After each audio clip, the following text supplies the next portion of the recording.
Hello, and welcome to your astrological vibrations for Friday, April 3rd, 2015 by Gaia Blooming.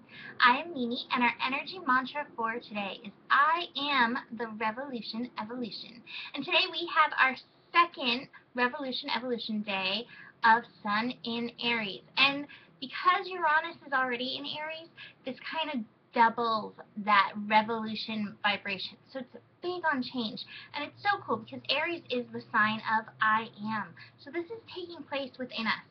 And I think to remember that right now is very important because we are building to this full moon lunar eclipse. It's happening tomorrow morning at like 5:05 a.m. So it'll be happening while some of us are still, like, especially on a weekend, in bed, although a lot of times big astrological events, like, I will find myself waking up. So you may find yourself waking up for it to actually happen, but it's great for us to be looking at our I am and shifting our I am. So we have the moon today, right as we turn into April 3rd, the moon is moving into Libra, preparing for this full moon lunar eclipse, like I said, that's happening tomorrow. So that's attempting to bring us some balance, you know, and the big topic is relationships. Anytime the moon is full, anytime there is a lunar eclipse, relationships are going to be affected just because, you know, it's the balance of the sun and the moon in relationship. Whenever there's a full moon or a lunar eclipse, the sun and the moon, they're balancing each other. So that's what, you know, that's basically like first house, seventh house. And that's what we're in. Aries is the first house, Libra is the seventh house. So it's relationships. And focusing on our I am and working on ourselves and shifting who we are and how we show up in the world is going to be affecting those relationships. So keep looking back to yourself and seeing how you can shift today. And also watch out. You know, we are having this Revolution Evolution Day, Uranus-led day. Those are days where we can definitely be triggered. People can, like, poke. Like, there's the spot right there. I'm going to keep poking it. And it's always about your responsibility to yourself. How am I going to respond to this? Am I going to put down a boundary? Am I going to take care of myself? Or am I going to let, you know, the poke fire me up and blah? It's up to you to find your own way of working through it for your own self so you can be true to yourself, be true to your responsibility. We have the moon connecting to Saturn. This will be at 4 degrees, so bringing on a little bit more of that revolution evolution degree. And so right now we're looking to find our balance. You know, like I keep saying, balance is huge. I should be wearing my balance shirt right now. Instead I'm wearing like a Kali shirt. I've got like Kali going on right now with me. But anyways, we're looking to find our balance. And trying to see the big picture. So finding our balance in who we are, but seeing that big picture. And Saturn and Sagittarius is helping us expand truth, expand our beliefs.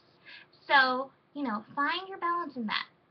Be willing to see all sides. I think that's actually huge in relationships. And Nikki and I kind of talk about that a little bit tomorrow in our video for the full moon lunar eclipse. Just being able to see both sides. So Saturn and Sagittarius is like, hey, you may not be seeing the whole picture, and even if you think you are, the other perspective, it's brilliant to get the other perspective so that you can really come to a new understanding.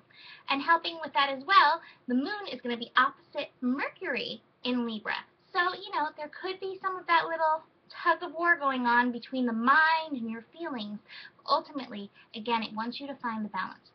I think that's reminding you to get centered in yourself. Get centered in yourself for this eclipse. Get centered in who you are in any given relationship. And find a way to be true to you. I also want to mention that Lilith today will be at 13 degrees in Virgo. So she is also bringing that revolution evolution degree up, you know, up to the surface. The revolution evolution is strong today, but she is insisting that you be true to yourself.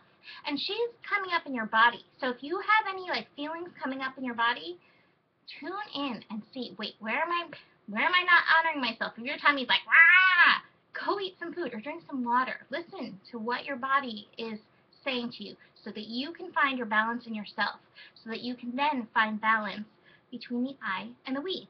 And I love the cards that I pulled from Osho because it's so balanced. I pulled the Dream, which is all about relationships. It's actually in traditional tarot a very romantic card. And I also pulled Receptivity, which is very much calling on the feminine part of you, and it's calling on the Libra part of you to allow yourself to receive. A lot of us are givers, saying receive. But I'm actually going to read what Osho says about this because I love this. Nobody, whether it's your current mate or some dreamed of partner in the future, has any obligation to deliver your happiness on a platter. Nor could they even if they wanted to. Real love comes not from trying to solve our neediness by depending on another, but by developing our own inner richness and maturity. Then we have so much love to give that we naturally draw lovers toward us. So receive your own love. Do good for you so that you can have this balance. That is it. Go check out the horoscope for tomorrow. It's a big eclipse. And I will see you tomorrow with that. Namaste.